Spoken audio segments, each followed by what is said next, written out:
Bienvenidos, fans of the hottest entertainment on the planet. I mean, Fuego here, and this is a Rapido Fuego review for a film that I just finally saw in the cinema, and I must admit, it's one that I slept on.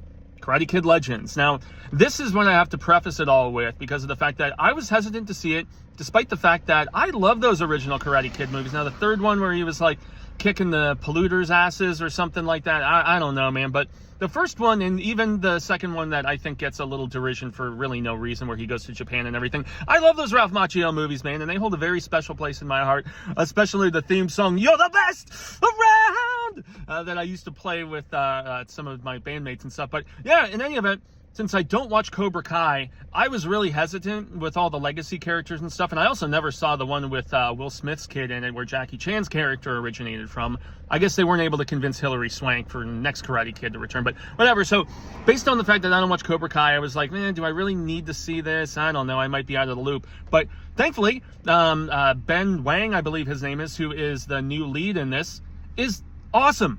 I had such a blast with this movie. You know, going in with lowered expectations always helps, but, you know, I went in with that sort of mindset, not really knowing what to expect, and I was seriously charmed by this film. Sure, it kind of hit some of the similar bases, albeit in reverse of the previous film. You know, Ben's character is coming over from like China. You know, he went to school in Hong Kong, so that's how he actually knows English very well and everything like that. But he's in New York, and you know, he makes some friends with this girl at a pizza place who also goes to school with him.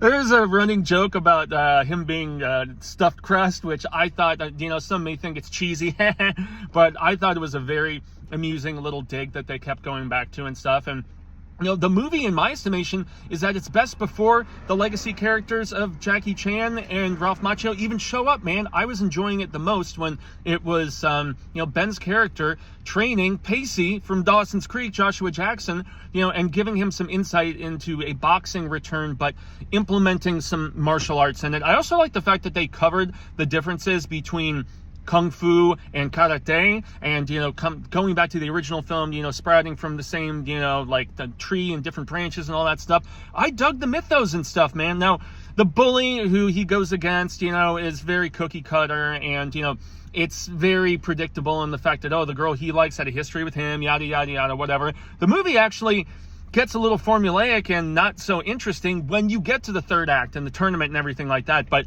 everything else aside, man, I just really enjoyed this significantly more so than I wanted to. I definitely slept on it, and it's been in theaters for a number of weeks now, but check it out when it hits the digital.